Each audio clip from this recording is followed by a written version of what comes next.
Hello everyone, this is Lydia from Pilot Language School, and today I'd like to welcome Ron Morrain, who will be running his Today workshop in Pilot Language School in March 28th and 29th. Hello Ron. Hi. Okay, so first I'd like to introduce you and say a couple of words about you. Ron Morrain is a professor at Duisburg-Essen University, and he's the innovator of the concept of ready-made mind maps, which facilitate task-based learning and project-based learning, clear approach, and also language coaching sessions for L2 and L1 learners. Also, Ron is a regular speaker at conferences internationally, and he also gives workshops, talks, and webinars on the topic of TBL and PBL and mind maps in the second language learning. Right, Ron? That's right. Okay, Ron, we are all excited about your coming workshops in Rostov in March 28th and 29th. And I've been getting lots of questions from teachers who want to know more what this workshop will be really about. Yeah, so let me ask you some questions, okay? I'm ready. On the topic. To tell you the truth, sometimes I hear that teachers are confused about these two terms, PBL and TBL. So can you please explain, are TBL and PBL relate to each other or they are different? Well, they really are. They're related, but they also are very different. I think I'll start with just what is task-based learning. And task-based learning is it's a method. It's not an approach. It's a method. It's a proven method. It's been tried and tested at major universities and schools throughout the world. It doesn't make a difference what language you're working in. Task-based learning is really, I always call it the jewel of the crown of English language teaching. But it's not something complicated or too scientific for anybody to not learn it. In fact, I believe that most teachers are actually doing it, but really don't know that they're doing it. And so, after we do the workshops, they always say, I've been doing that all along, but I didn't know that that was task-based learning. But, task-based learning, to make it simple, is just about planning a learning cycle where we prepare the students to create a product within a given time frame, and that they present the product, and that we as teachers will assess them and give them feedback throughout the learning cycle, not at the end, but also at the end, that we give them feedback on the results of their performance or results and the product creation. Now, PBL, and there's 3 PBLs, by the way. Problem-based learning, there's project-based learning, and there's phenomena-based learning. And this is something that we're going to learn about in the workshop, is what are the 3 PBLs, and how do I know which ones work for me and which ones can work, well for me. But TBL is basically keeping the learning cycle in the classroom, whereas PBL is taking the problem-based learning and giving students a problem and helping them to solve that problem in English or even in Russian or whatever language you want to do it in. Project-based learning is when we make that TBL into a project and take it outside the classroom, where students are going outside asking other people for help and getting assistance, where we really call what's field work. But taking learning outside of the classroom. And phenomena-based learning is when the project gets really so big that we're involving the whole community and other classes in the school. And this is where I say that project-based learning, and first we start with TBL, but getting teachers to know what TBL is, and then taking outside the room where it's project-based learning, gets all the teachers in the school involved. And it's a great way for teachers and for students to really collaborate with one another, but first starting on a small basis and then moving it a little bit bigger.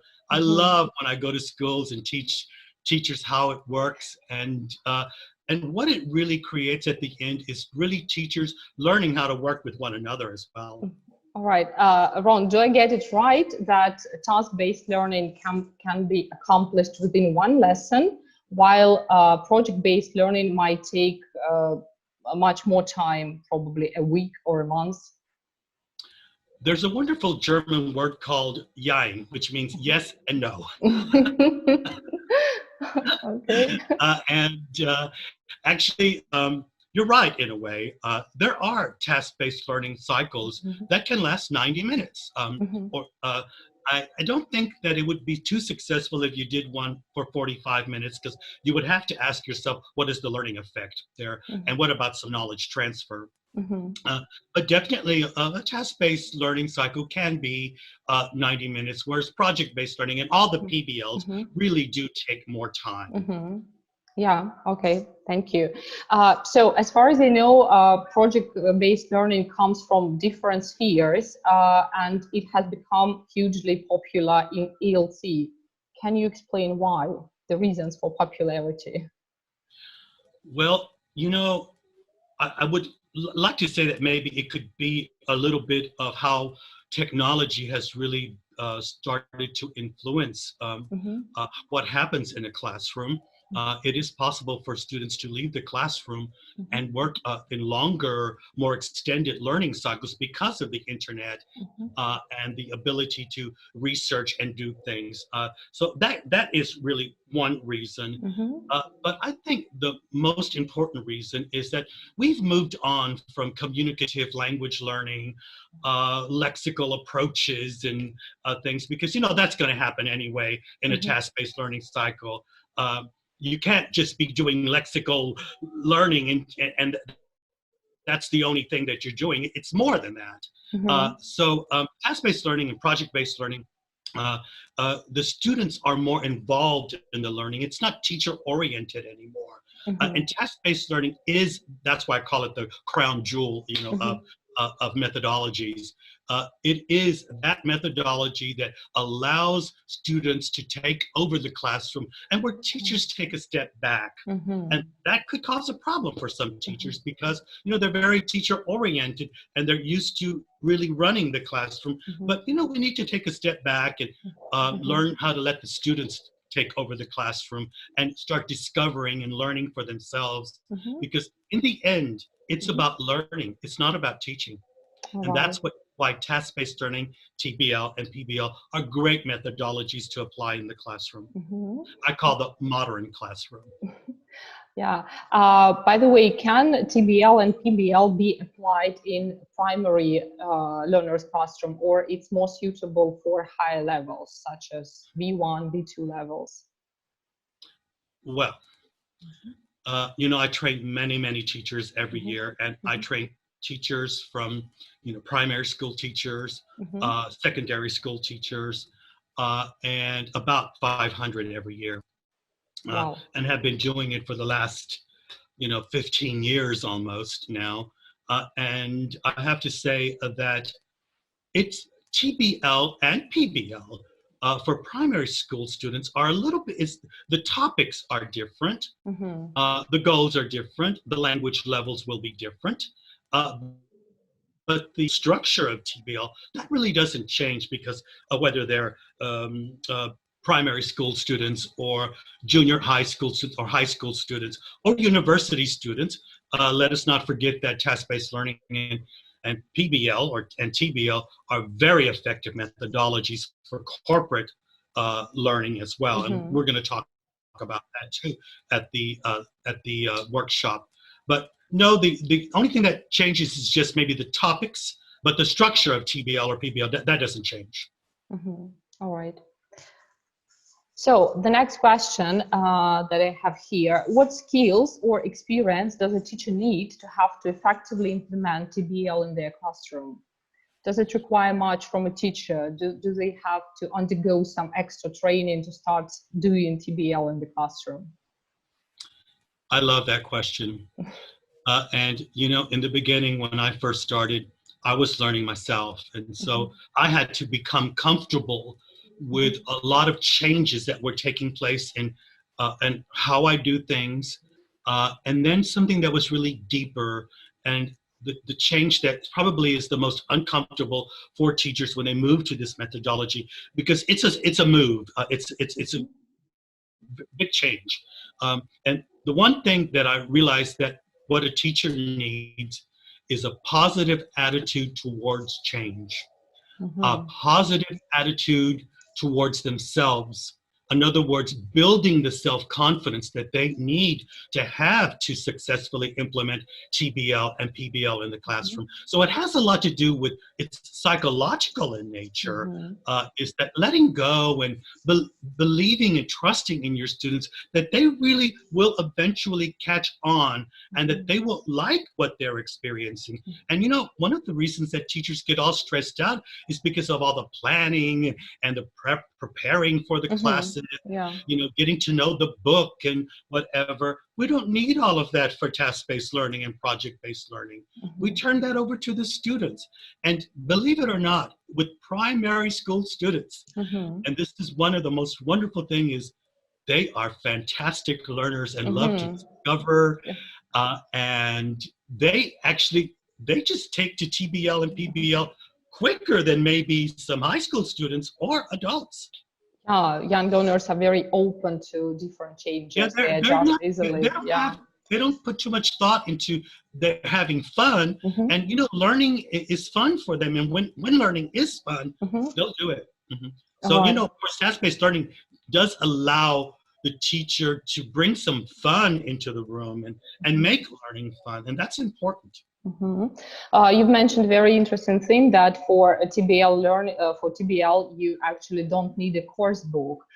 Do you build the whole learning process on using some like extra materials, or still you refer to the course book? Well, you know, I was in Moscow, and I remember saying at one of the workshops that I gave there, there happened to be quite a few publishers and representatives from publishing houses in the room, and I was asked the question, what about books, you know, with TBL and PBL? And I think I maybe created a misunderstanding, so I would like to debunk that.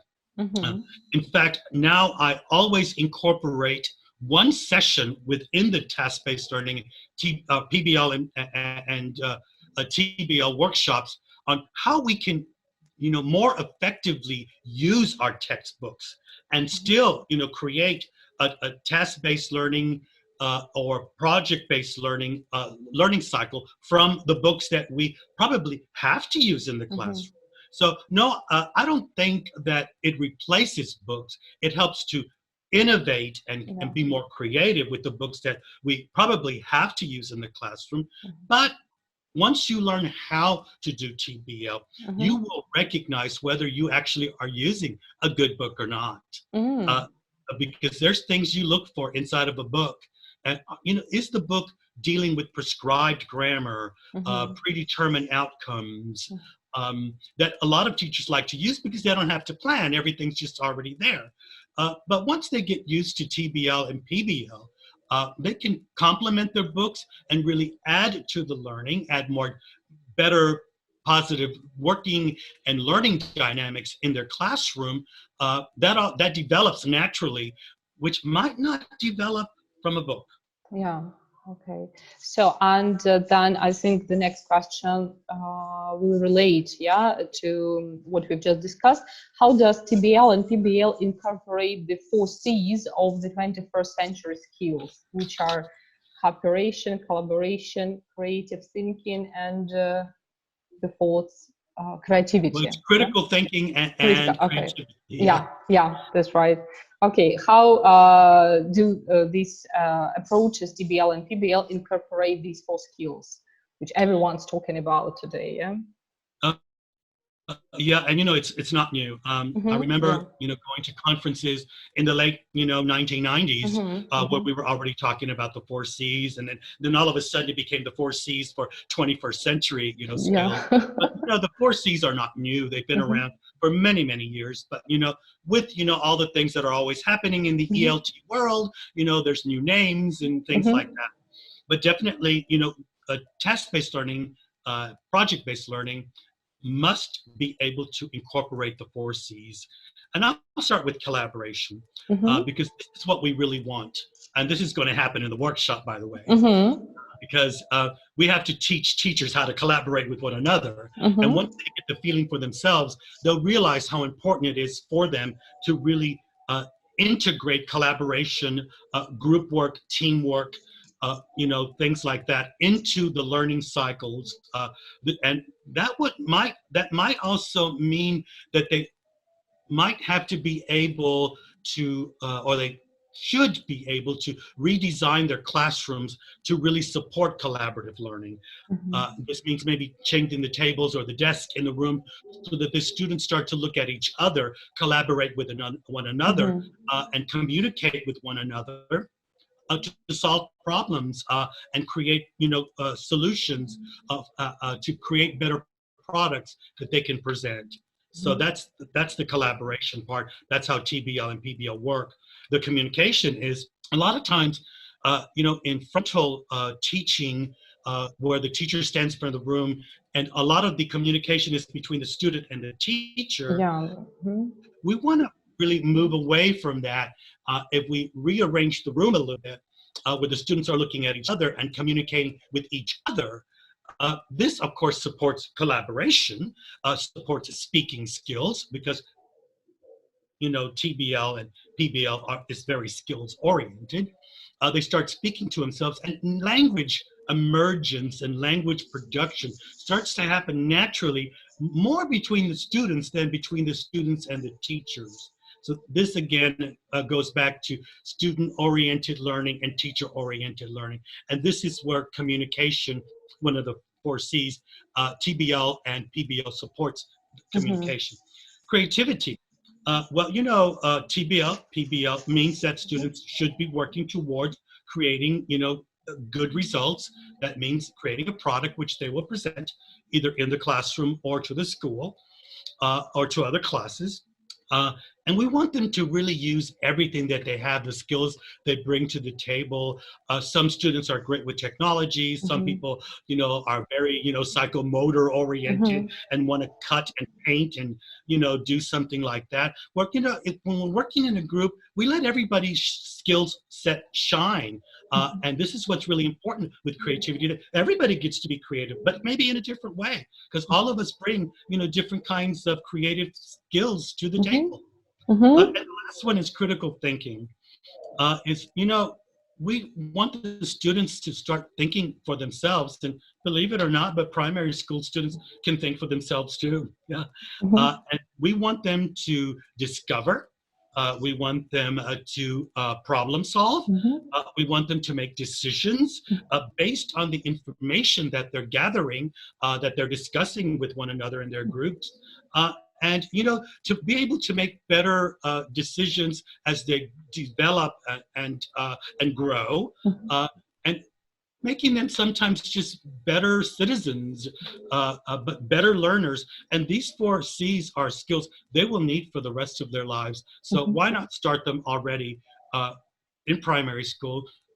There must be continuity. So, if everybody at the school is cooperating, all the teachers learn how to incorporate the 4 C's and work with TBL and PBL. We create better, more positive and effective learning environments that kids want to come to school. They want to really want to learn, and they'll tell us what they want sometimes. We have to create meaningful learning for them as well. When it's something that they're interested in, it's meaningful for them, they participate.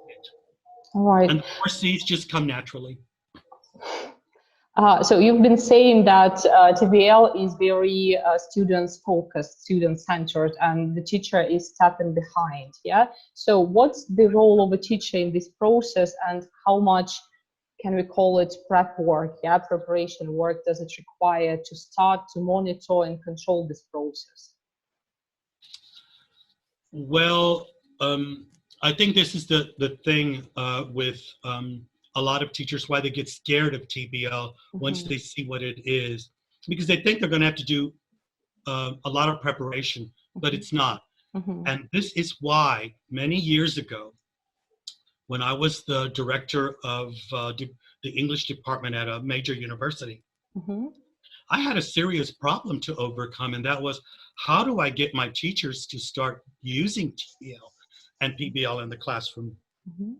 And I just came up with ready-made mind maps. I figured, let me do some of the preparation for them. Mm-hmm. And once they see how it works, that they'll start to create the ready-made mind maps themselves. Mm-hmm. And then that's when I went to the next step. I didn't want to take the books away from them because that sort of scared them. You know, they were used to working with books. Mm-hmm. So I had to show them how to use the book, Mm-hmm. create ready-made mind maps from the book, and then move to the third step, which is TBL and PBL. Mm-hmm. It doesn't automatically happen like a miracle, Mm-hmm. but you know, TBL is a learned methodology, and teachers have to get used to it. They need to be walked through the cycle of how it is, and this is why I love to take hands-on approaches to the workshops, and that's why I never do. It's not effective to do a TBL workshop in 1 hour or maybe even 4 hours. It takes about 1.5 to 2 days for the teachers to really comprehend really all the things that they're going to need to do and that need to learn to make that effective for themselves. Because in the end, teachers will not use any methodology where there's going to be a lot of risk, where they might look unprofessional, or they might look to the students like they don't know what they're doing. And you know, teachers want to look knowledgeable. So definitely they have to be walked through that. And here is that a lot of teachers get afraid of, you know, some of the things that they need to learn. And one of those things is called TPAC. And TPAC stands for Technology, Pedagogy, and Content Knowledge. And we're going to talk about that and how ready-made mind maps really help to facilitate all of that, so that, you know, we get all stressed out and nervous about, you know, all the things that we have to do. But once teachers really learn how to incorporate TPAC and mind mapping and the book and the 4 C's, they'll love TBL and PBL, and will realize that this makes their job easier. All right. Yeah, and half of the workshop, the second day, if I'm not mistaken, will be devoted to how to create mind maps, right? How to work with books to create ready-made mind maps, how to get students to create mind maps, and because they need to be able to be to brainstorm and to, you know, get those creative juices going, as I say. And of course, because, you know, TBL should be skills oriented. We have to get them to write. We have to get them to speak. We have to get them to read. We need to get them to listen. And all of those different things. And we're going to teach teachers how to incorporate all those skills into their TBL cycle as well. So yes, they're going to learn that on the first day, but really concentrated. We're going to go into that a little bit deeper on the second day. All right. So, and Ron, what are some aspects of TBL that can lead to it being successful, or vice versa? Is there something which can prevent TBL from being successful in the classroom?